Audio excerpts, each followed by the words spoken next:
Go ahead and get started since it's 1 o'clock, and that way we can get out of here on time. So I'd like to welcome you guys to the READI Tool presentation. So I'm going to walk you through the READI Tool and some of the ins and outs of it and some of the results we can get from it and kind of just an overview of the tool itself. Just as a reminder, you want to fill out the SNU training form. I know we remind you of this every week, but just another reminder. So it's at tinyurl.com/SNU training form. And the training schedule, we do have one more training scheduled for next Friday, and that is, what is it, Jody? Closing out and resetting. Closing out and resetting your course in my courses. So that should be interesting, and Michelle Bowie is going to be doing that presentation for us next Friday. So encourage you guys to come, and then soon we will have our spring training schedule out. So but we're planning on keeping Fridays at 1 like we're doing this time. So those two reminders, and we'll go ahead and get started. So the READI Tool is a tool that we have purchased from a company called Smarter Measure. And, oh yeah, thank you. Okay, well, while Jody's fixing our technical difficulties, let's talk a little bit about what the READI Tool is. So what do you guys know about the READI Tool? Have you all heard of it, used it?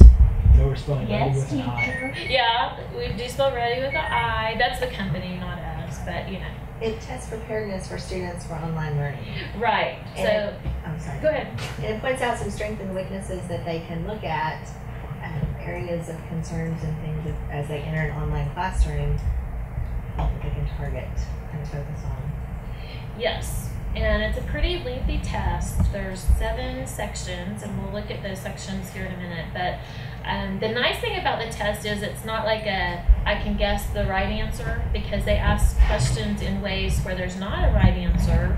It's more of, is this person, ready to do an online course?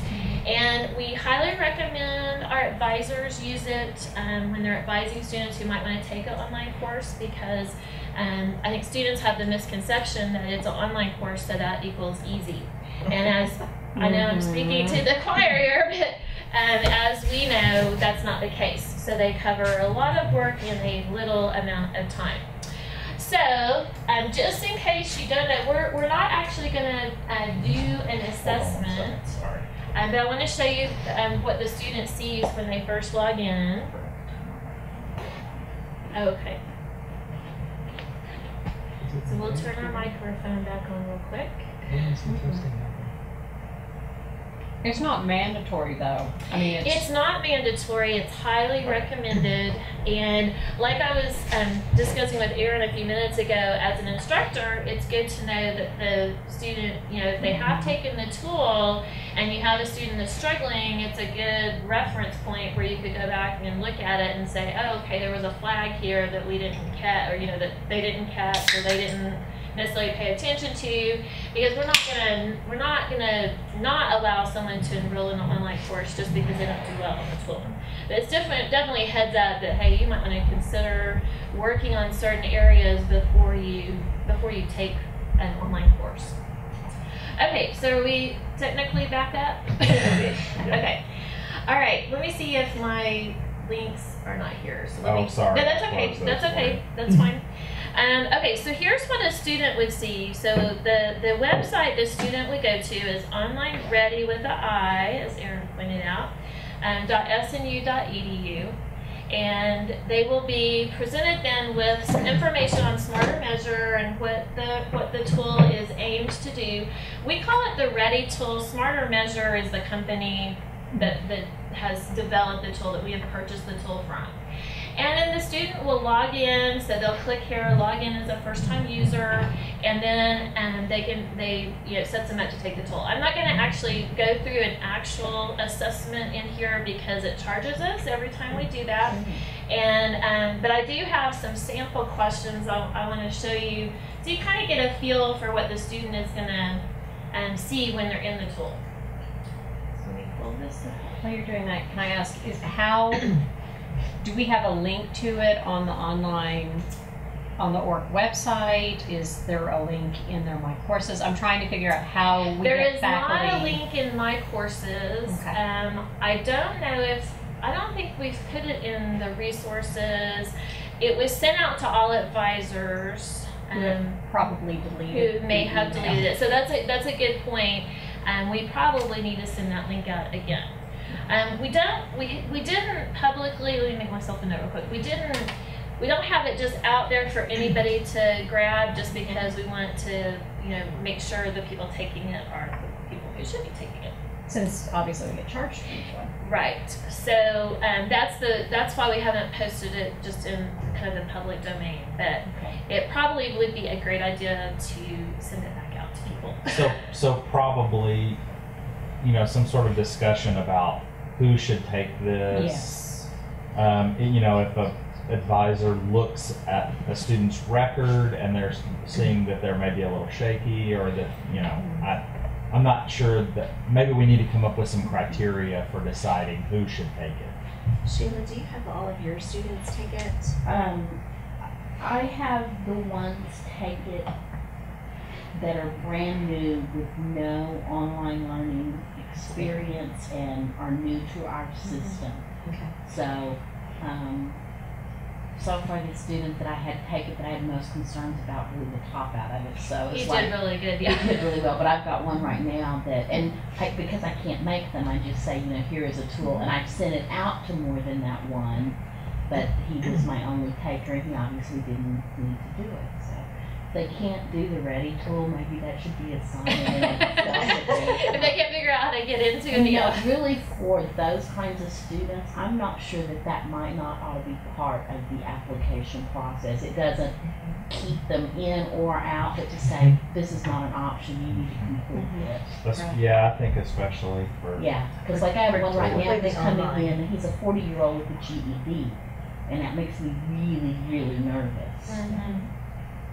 Well, and also you have to think, maybe you have just a traditional student that wants to take an online course. They may be a really good traditional student, but online may not be the way they learn best either. So I think from our standpoint at the ORC, it's more like we have this tool and we would like it to be used however advisors seem fit to use it. So some of the specifics, maybe it's a program by program kind of thing. I think this needs to be added. I know that Dennis and I did not talk about it in the advising workshop that we had back in October, because we didn't know, I don't think it was on our radar that, hey, we really should have advisors looking at this. I think you may need to send out 2 different emails, one to traditional advisors and then one specifically to the advisors in adult and professional studies.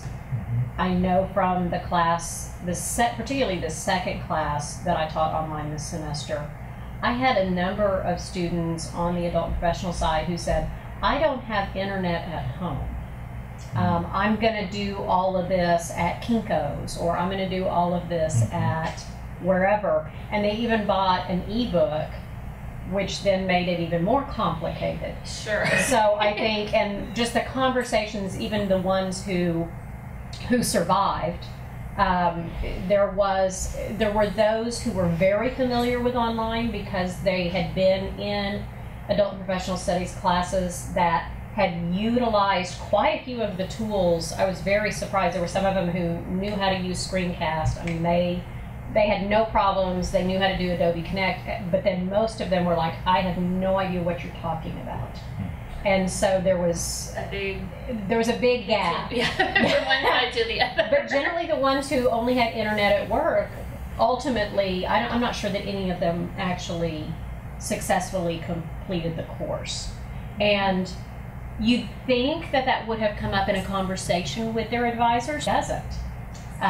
Maybe the relationship they have with the advisors is such that if the advisor says this is what you're going to do, I don't know. There was something going on. I would think that, you know, that would be kind of, even if they didn't necessarily take the READI tool, that might be there should be some standard questions and advisors asking, like, okay, you want to take an online class, do you have internet access? Exactly. Or, you know, or where do you plan on doing your work? And maybe not necessarily making that not a factor of whether they can enroll or not, but to get that person thinking that, hey, if I only have internet at Kinko's and I'm going to have to go to Kinko's every time I want to work on my course, maybe this isn't the best way for me to go. And there just are different questions for adult and professional studies. I had at least one student who dropped the course because she couldn't do my class didn't give her enough time to do her homework over the weekend, which I really didn't understand because none of my stuff is due until 11:55 on Sunday night. So I don't know how much later. Maybe 11:59. Yeah, 5 a.m. on Monday. But there may be, for our adult students, there may be different questions that advisors need to ask. I do think there does need to be a greater conversation on the traditional side about how many hours this is going to require. Depending on the student and their major may depend on how interactive, what their relationship is with their computer at this point. I mean, they've all, we assume, had ISA or CAB or Ed Tech, but beyond that, their abilities seem to vary widely. And that's the one thing about the READI tool, it will bring some of those out. So some of the questions, and I've got some sample questions we can look at, but so let's kind of go through these first, and then you can kind of get a glimpse at some of the questions they ask. So one of the categories they look at is life factors, and that's where the time would come in, how much they're working, et cetera, et cetera. So you can see, so these aren't all the questions. It would take like way too long to go through all the questions, but I just wanted to kind of give you a sample of some of the things they get asked. So like this first question talks about their education, why people go back to school or whatever, and it says, to what degree do you feel like you have a strong reason for enrolling in school? So that's where this test is really good, because there's not really a right or wrong answer to that, right? That's just them being honest, Am I going back, because I understand why I need to go to school, I have a good reason, I have a goal in mind. Yeah, and she's going to do all the work for me, Do you have a dedicated place with computer and internet access? So this goes back to the question we were just talking about, at which you can work on school activities, and so that gets them thinking there. How many hours are you involved in non-work responsibilities? So that'd be like if you have children, how many hours a week are you in activities for them? How many hours a week do you work, full and part-time? To what degree are you concerned about not having enough time for school? That really makes them think, wow, okay, I'm going to have to put some time into this. And then how many hours per week can you commit to schoolwork? So, again, there's no right or wrong answers on this, but hopefully when they're answering these, they're being honest. Do you have time to do this? Yeah, because when we design these courses, we're thinking somewhere between, maybe 15 hours per course per week. Mm-hmm. So if they say I can commit 5 hours a week, then that's a red flag for sure. Because that's what you're designing, but what students are actually thinking is, oh, my Saturday afternoon. I'll get it done. I can do all about of this an hour in like 6 hours. I'm done. Right. Exactly. And I think probably all of you have had the situation where the student goes, wow, this was a lot more work than I thought it would be. Mm-hmm. And we may be doing ourselves a disservice with the whole on your time, anytime kind of. I do think that we've probably not communicated really well. It is on your time, anytime, except that doesn't mean you have all week. You may have a due date on Tuesday, and I really think that students don't understand that often. Yeah, I think they definitely have a misconception about what that means. Definitely. Yeah. Okay, the next category is personal attributes. So it looks at different things, and they have to answer. I kind of put the answers up there like not like me at all, not much like me, somewhat, and very much like me. And they just have these statements that they have to answer. So I usually get things done without having to be directed by others. If they say that's not like me at all, then they may have trouble in an online class, right? Considering my personal and professional schedule, I can commit 7 to 10 hours per week to study. Note the amount of expected study time per course may vary significantly depending on the course. So, you know, if that doesn't sound like them at all, then we have a problem. I'm likely to delay working on assignments till it's almost near the due date, which isn't that all students? I don't know.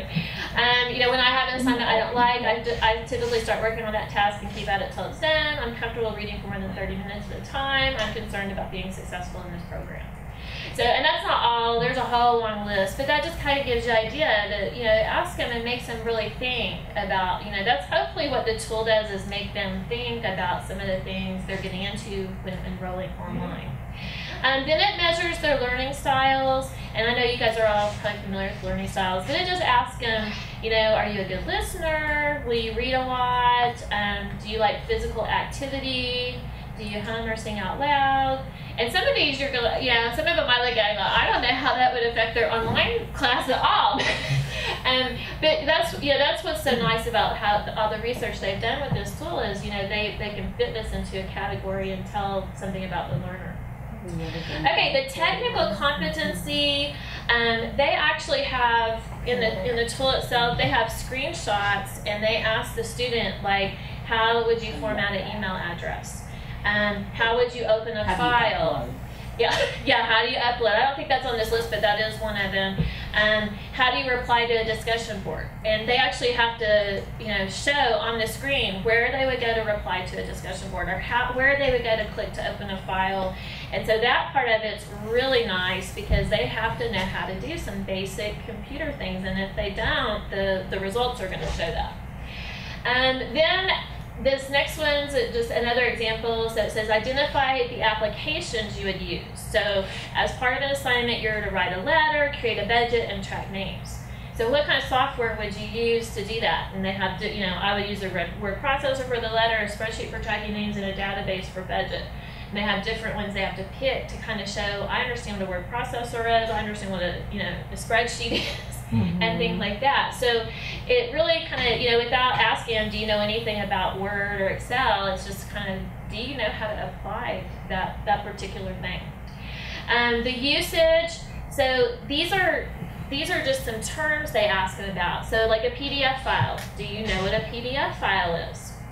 Okay, do you know what an email is? You know, and if they say I do not use email, that could be a flag, right? In our society especially. Hardware troubleshooting. You know, do you know how to check what's going on with your computer if something's wrong? That's a huge part of online learning, you know, is can they keep their system up and running? And then it goes into vocabulary. So ask them, you know, what's asynchronous communication? What's a blog? Goes into just, you know, some different things. I think there's what's a URL. I mean, there's some different terms, but I just kind of wanted to capture a few of the questions so you get an idea that, you know, they really do make them think, like, do I know what any of this stuff is? And, you know, if I don't, maybe I'm in the wrong spot. All right, so once the student takes the test, they get results, and we pull up a report, and the name has been removed to, so you don't know who this is. This is the report the student gets and the advisor. So both student and advisor can see this. And, you know, if you have a concern about one of your students, you could obviously ask for a copy of this. But it gives them, you know, like a general summary. So green is good, blue is you're kind of in the middle, and then if there's red, red's the, you know, kind of the red flag, so to speak. Red means red flag. So we have general summary. You can see it summarized like their learning styles, typing speed, typing accuracy. Part of this, part of the READI assessment is a typing test and a reading test.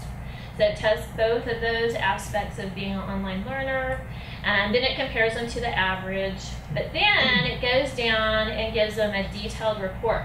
So like this is the life factors section. I'll just kind of show you like here, these are the 7 different areas. So the life factors, individual attributes, learning styles, reading rate, technical competency, technical knowledge, and typing speed. Those are the 7 items that they look at. So like on this particular report, so under life factors, she has or he, since it's anonymous, has a red flag on time. Okay, and so that might be something an advisor looks at and says, okay, you know, you didn't score very good on your time commitment. Are you sure you have enough time to do this course?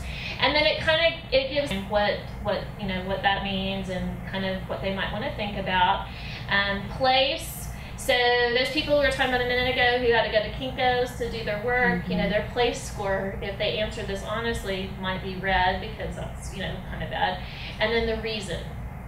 So, and then you can kind of see, I'm not going to read through this whole report, but every section, if I can get this mouse to work, every section kind of has its own little area. And so like on technical competency, she's blue, so she's, you know, she's doing good. Oh, and I think I actually got these mixed up. I think blue is the best, the green is the middle, as I'm looking at these scores. So then it goes and it gives them all. And then the nice thing about this, at the end, there's resources for all of these. So if you have somebody with a life factor, you know, kind of low in the life factor category, there's places they can go for help, individual attributes, and probably more importantly are the technical competencies. So, you know, they have some good websites, computer tutorials, and things of that nature. And as an advisor, that could be very helpful. You know, you can send them to some of those places to maybe improve some of their skills before they even enroll.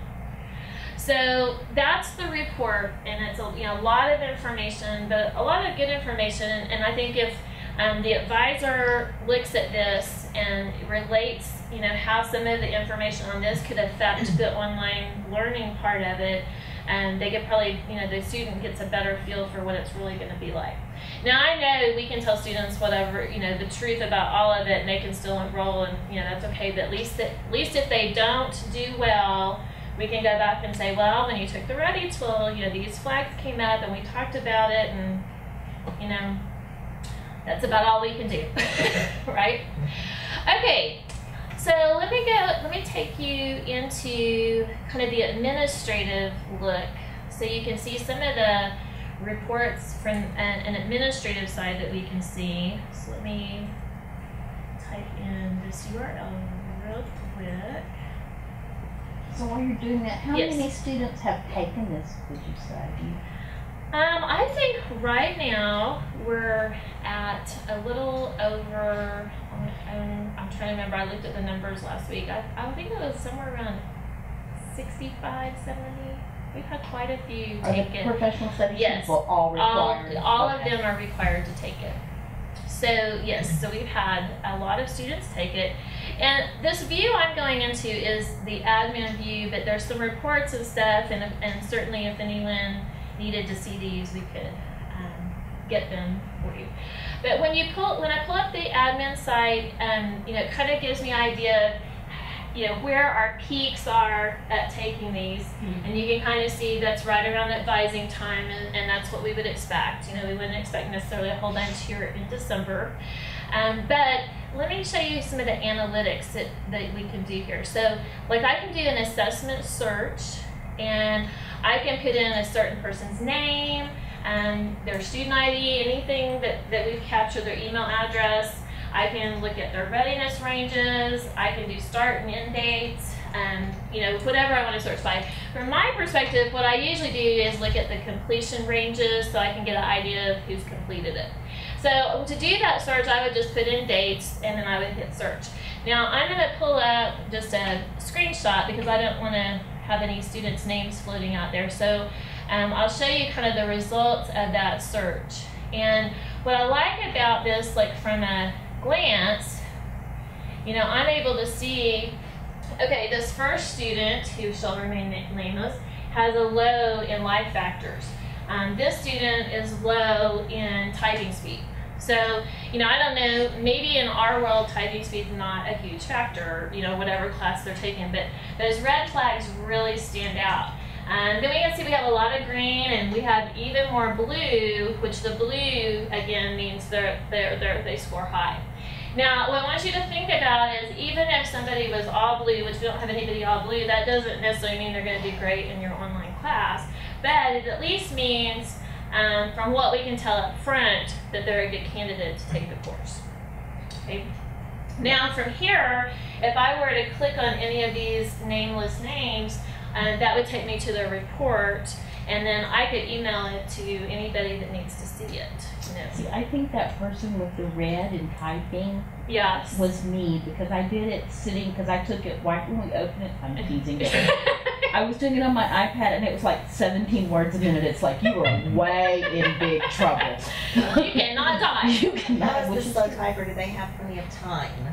Yeah. Yes, and they do. They're very high So in their that life might balance factors. So yeah, they have lots of time. So that slow typer may be okay. And two, I mean, students are self-reporting, right? Because I notice everyone says that they're have very high technical competency, which, you know, may May not or may be not be.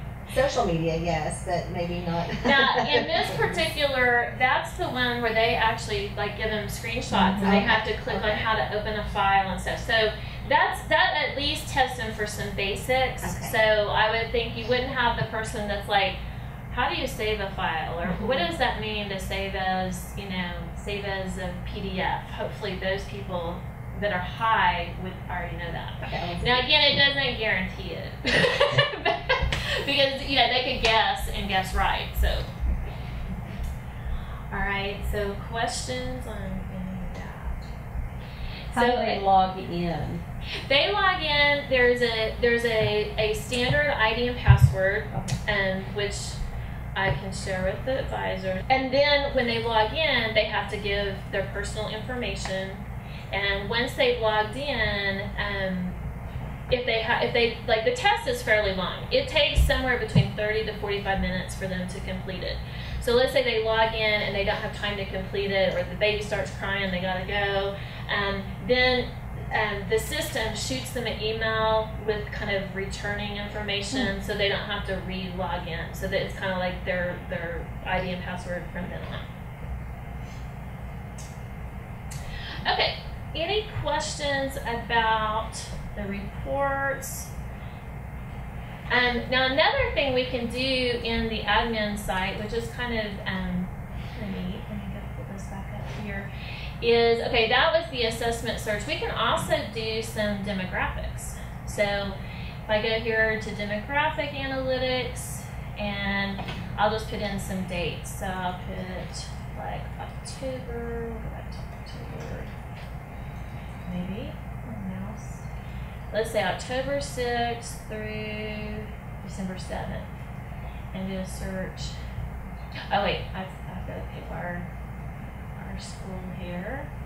There we go. I'll just read that little piece. Okay. So this will give us, you know, if we wanted to see who's taking our test, we could really quickly find out, okay, here's male versus female. Have they taken online courses and how many? Because that's one of the questions that they ask. The age range, efficiencies, okay, based on their race and stuff. So you can do some real quick, just kind of look at, here's who's taking your test, what they look like. You can also do this descriptive analytics. And let me pull this up real quick here. And go over here. And we'll do kind of the same. So one thing that Smarter Measure really has done well is the reporting, because you can pull, you know, all sorts of reports. If my mouse will go over there. Okay, there we go. And then you get some descriptive on the specific, like the life factors, individual attributes, like what your where your students are falling that are taking the test. So, and then, you know, gives all those like mean, medium, mode. And then on over here, here's the others. So like individual attributes, we could look at those. We could look at the reading rates, the technical competency and knowledge.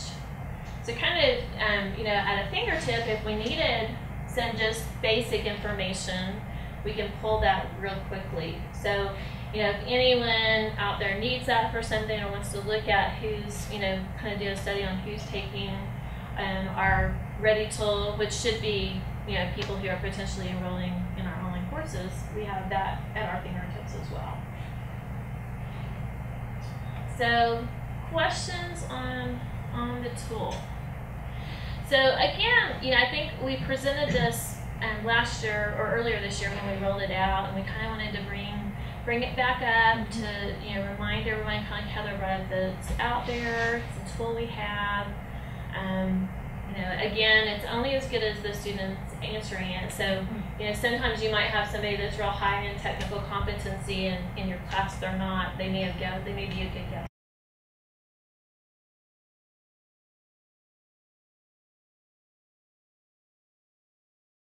Questions you can't really guess. I mean, you know, there are a few that you could, but for the most part, if they're answering them honestly.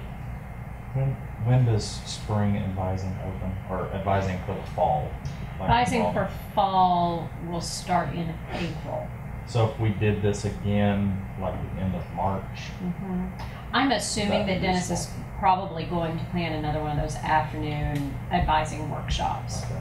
And So I think for the traditional side, that would be a good time to bring that in, because not only, at that point, not only is he going to need to talk about, you know, just the typical advising, but also the advising for storm surge.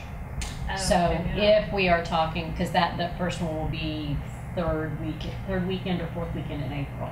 Okay. So that would also be a good time to talk to students who haven't even come in yet. You know, hey, if you're one of these overeager beavers, you've already gotten some classes under your belt. They may be wanting to just max out as many hours as possible. Yeah, as much as they can. I could see some of them wanting to do online, but the question is, are they really?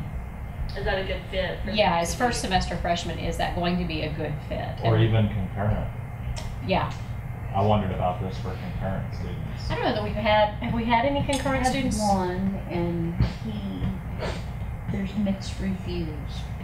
Well, there's only one. How does there mixed reviews for one student? He did very well in the first session and bombed in the second Oh, session. he took more than one. He took one each. Okay. So, without going into too much detail, I suspect that there was some high parental involvement with the first one, and he did very well. And on this, then they thought, released the leash. Yeah, they thought, it's fine, he's doing great, and quit riding herd on him, and he kind of fell off the edge. Well, there you go. Yeah. That happens in all sorts of situations. Yes, it does. But I think I would like faculty to see this. Because I don't think sending them the email and saying, hey, we have this, they don't know what that means. And we are seeing that if logistically it's difficult to get to something, or logistically if it's difficult to explain to a student how to get to something, then they don't want to talk about it at all, because as a faculty member, you don't want to appear that you don't know what you're talking about. It's really so easy. It's to get the students to do it, and it's very easy for the students to do. So, is there any way to get the information to the instructor for the online course? Maybe just about the learning style of the student, not the other, information. But it's hard to connect with students in the virtual classroom and to know what type of learner they are. And if you have someone struggling, if you could look at this or their report and see. There's not a way to send just a piece of the report, so it's an all or nothing kind of thing. I think initially we had talked about providing that, but that's a lot of, like, if you had 30 students, you would have 30 of these huge reports. But by all means, I can go in and send out any report to a faculty. So you could come to me, like if you have a student struggling, and you could come to me and I could send you that report. It would be the whole thing, but you could pick out, you could look at what you needed to look at. Well, and I'm wondering if we maybe could think about in terms of the students that I've noticed that have struggled most are those students that are trying to use online because they've not been successful in the traditional classroom, the face-to-face classroom, or they're desperate at the end of their academic study to plug things in. I'm really thinking that anybody that comes to us through SSS or ACE ought to have to take this prior to admissions. Maybe we need to think about some policy implementation, some making it more than just it's available, but we can't stop them. But to say, if you've got a student who's sitting at, you know, Yeah. the skin of their teeth kind of situation, they have to take it before they're allowed in. I don't know if we can do that or not, but it sure wouldn't hurt. I mean, Just make it mandatory. I mean, we Yeah. know it's not mandatory, but make the student, it is a more than just, this might help you. well, and the faculty does have, I would imagine, have the discretion to say, I'm gonna give you points for this. Well, except that they might not be in their, I mean, like your advisees wouldn't be in a class. They're not I was yet. gonna say, hopefully this is happening before they're in Yeah. class. Well, that's true. You Yeah. know. Yeah. Well, I think, yeah, and I think, you know, from our standpoint, we have the tool, and as advisors, how you all want to implement it. You know, I think those are definitely some good things to think about, especially since we have it. You know, it's like one of those things that we have it, if we're not really utilizing it, you know. So, Laura, when we think about what the institution pays for that, if we had, how many students would be, I mean, you've got 60 since we implemented it, what, 6 months ago or less? And it may be more than that. I'd have Is to. that a lot for what we've done, or should we be running 200 or 300? Well, we purchased 200 for the year, starting I think in March, just when we started, and so, you know, we're about halfway there, and it may, the number, I have to look. The Yeah. number may be higher than that. So So if we thought about it as a more than just it's available kind of circumstance for the spring, we have enough room to do that without. yeah, and we can always add to, you know, if we Sure. had to add to our numbers, the company will definitely let us do that.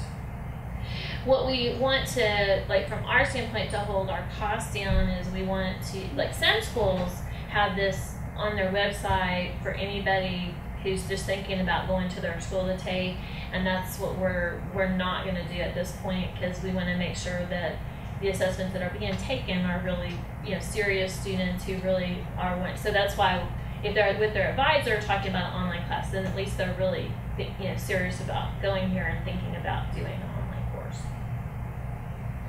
So, yeah, we need to, you know, that's one of the, that's kind of flexible in that area. All right, any other questions? Jody, have we had any questions in the chat or anything? I haven't seen any. It's been pretty quiet. Is there anybody in the chat? We have one virtual attendee, which is 100% more than we had last week. Yes. Enrollment start- is increasing. Yay. You gotta start somewhere. Thank you, You're Jeff, so for positive. attending virtually. All right, any other questions? That's really all I have. Just wanted to kind of give you an overview of it and let you see what we can see and all that good stuff.